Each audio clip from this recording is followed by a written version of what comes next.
हम इस बात को नकार नहीं सकते कि आज की जो युवा पीढ़ी है वो सनातन की तरफ ज्यादा से ज्यादा झुक रही है।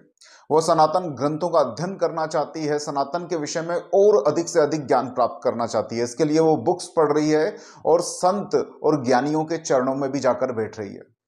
जैसे जैसे उनका सनातन की तरफ लगाव बढ़ रहा है, वैसे वैसे उनका सनातन विद्याओं की तरफ भी लगाव बढ़ रहा है, जिनमें से एक है ज्योतिष विद्या। वो ज्योतिष के विषय में जैसे ही जानना प्रारंभ करते हैं, या तो वो ज्योतिष गुरुओं के पास जाते हैं या ज्योतिष के साहित्य का अध्ययन करते हैं। और एक सबसे बड़ा माध्यम यूट्यूब, उसके ऊपर भी वो ज्योतिष के विषय में जानकारी को प्राप्त करने का पूर्ण प्रयास करते हैं। अब चाहे सनातन के कारण ज्योतिष में झुकाव हो, या ज्योतिष की तरफ बढ़ते हुए युवा ज्योतिष को जानते जानते सनातन की तरफ बढ़ने लगे, ये एक दूसरे से जुड़े हुए ही हैं। यानी कि सनातन धर्म के शास्त्र जो आपको अध्यात्म और कर्मकांड बताते हैं, और ज्योतिष के शास्त्र जो आपको ग्रहों के विषय में बताते हैं और बाद में ग्रहों की पूजा पाठ बताते हैं।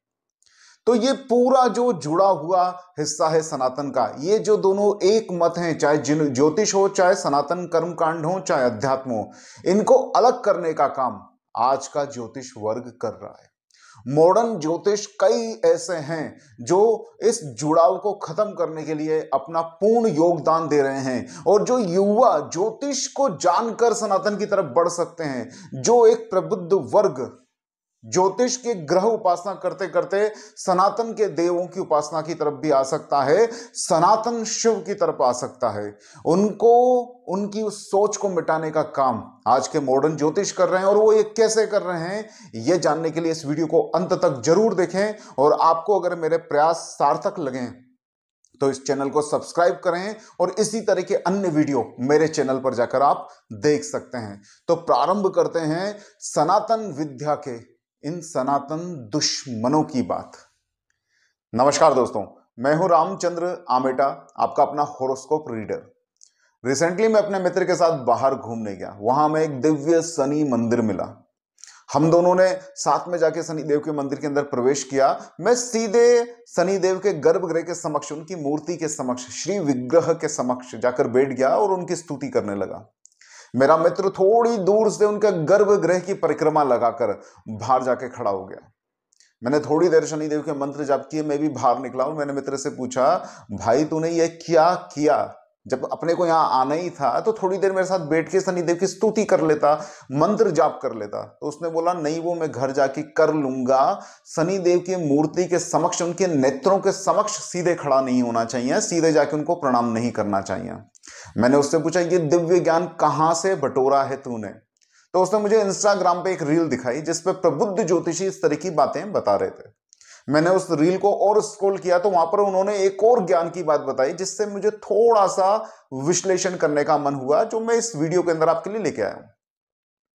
उन्होंने बताया, वो प्रबुद्ध ज्योतिषी वहां पर बता रहे थे कि अगर आपकी जन्म कुंडली के अंदर शनि उच्च राशि में है, अर्थात तुला राशि में शनि स्थित है, और वो वेल प्लेस्ड भी है, अर्थात तीसरे भाव में, छठे भाव में है, नवम भाव में है, एकादश भाव में या दशम भाव में, इन भावों में स्थित होकर उच्च का है। ऐसी स्थिति में अगर आप शनि देव के ऊपर जाकर तेल से अभिषेक करेंगे, अर्थात सामान्य भाषा में अगर शनि देव को तेल चढ़ाएंगे, तो ऐसे में उसके उच्च के फलों का नाश हो जाएगा और आपके जीवन में दरिद्रता आने लगेगी। शनि देव का कोप आपको सहना पड़ेगा। ऐसी बातें और इस तरह की अन्य बातें जब आप इस तरह की वीडियोस को स्क्रॉल करते होंगे, इंस्टा पे या यूट्यूब पे शॉर्ट्स देखते होंगे, बड़े बड़े पॉडकास्ट सुनते होंगे, तो ये महान ज्योतिषी तरह तरह की रंगों से बनी हुई किताब आप समझ रहे होंगे, ऐसी किताबों के अंदर लिखे हुए इन उपायों को लेके जब आपके समक्ष आते हैं, तब आप ध्यान से देखना, ऐसा लगता ही नहीं कि इस किताब का निर्माता कोई सनातन ही होगा। देव तो छोड़ दीजिए कि सूर्य के सारथी अरुण होंगे या रावण होंगे, देवत्व के अंदर भरोसा रखने वालों को तो छोड़ ही दीजिए, सामान्य सनातनी भी ऐसी बकवास का निर्माण नहीं कर सकता। लेकिन यह सारी चीजें आपके बीच में धड़ल्ले से बोली जाती है, और जो हमारा एक व्यक्ति है, एक सनातनी है, जो धीरे धीरे भले ही ज्योतिष से सनातन की तरफ बढ़ रहा हो, अर्थात ग्रह उपासना करते करते देव उपासना जा रहा हो। जैसे कि आप देखते हैं कि लोग शनि की उपासना करते करते हनुमान जी को पूजने लगते हैं, लोग मंगल की उपासना करते करते मंगल की जगह हनुमान जी के मंदिर जाने लगते हैं, चंद्र की शांति के लिए शिव का अभिषेक करने लगते हैं, और सूर्य नारायण की कृपा प्राप्ति के लिए नारायण को भोग लगाने लगते हैं। तो चाहे वो ग्रह उपासना को करते हुए सनातन के मूल देव शाश्वत देवत्व की तरफ जा रहा हो, चाहे सनातन की तरफ बढ़कर उसका ज्योतिष में इंटरेस्ट जाग रहा हो, लेकिन जब ये दोनों हमारे शास्त्रों के अंदर सनातन के अंदर एक मत है, ग्रह उपासना ज्योतिष और हमारा पूरा वैदिक कर्मकांड, जब ये शास्त्रों में एक मत है, तब ऐसे ज्योतिषी उसके अंदर दरार पैदा करते हैं। पदार्थ का उपयोग देव पूजा के लिए सिर्फ इसलिए है, ध्यान से समझना और बहुत गहराई से इस बात को समझ लेना। आपको पसंद आए तो इसको शेयर करना अपने मित्रों के अंदर। पदार्थ का उपयोग देव उपासना के लिए सिर्फ इसलिए है कि आप अपने प्रिय को कैसे कुछ चीज भेंट दे सकते हैं। आप किसी की बर्थडे में जाते हैं, अपने प्रिय से मिलने जाते हैं, तो उसको गिफ्ट ले जाके देते हैं ना। गिफ्ट देने का मतलब ये नहीं कि उसको उसकी आवश्यकता है। एक फूल पाकर भी सामने वाला उससे आपके भावों को ग्रहण करता है कि ये मेरे लिए कुछ लेकर आया, तो ये आपके देने का एक भाव होता है, जिससे ये प्रदर्शित होता है आप उससे प्रेम कितना करते हैं।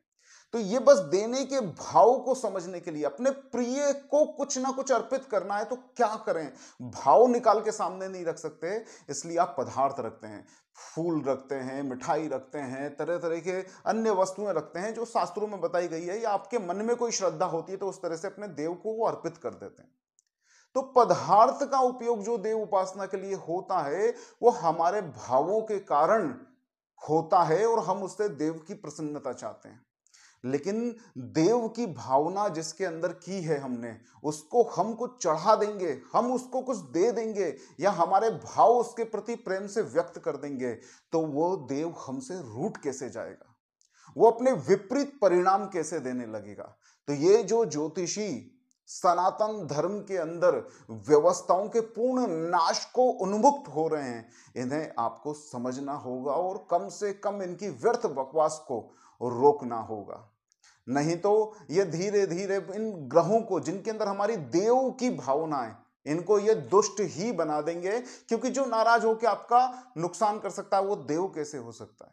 वो देवत्व तो है जो सदैव आपकी उपासना से प्रसन्न ही होगा, वो सदैव आपके मंत्र जाप से, आपके अनुष्ठानों से प्रसन्न नहीं होगा, उसमें उसके नाराज होने की कोई बात नहीं। हाँ, आपके कुकर्मों पर उसका कोप हो सकता है, लेकिन ये तो सत्कर्म है कि आप ध्यान कर रहे हैं, मंत्र जाप कर रहे हैं, अभिषेक कर रहे हैं, दान कर रहे हैं, किसी गरीब को, भूखे को, किसी को किसी भी स्वरूप में कुछ अच्छा दे रहे हैं जो उसके जीवन को पल्लवित पोषित करता है, तो यह सिर्फ उस देव की प्रसन्नता का कारण बनेगा और आपके जीवन में भी आह्लादित आपको कर देगा, आनंदमय आपको कर देगा।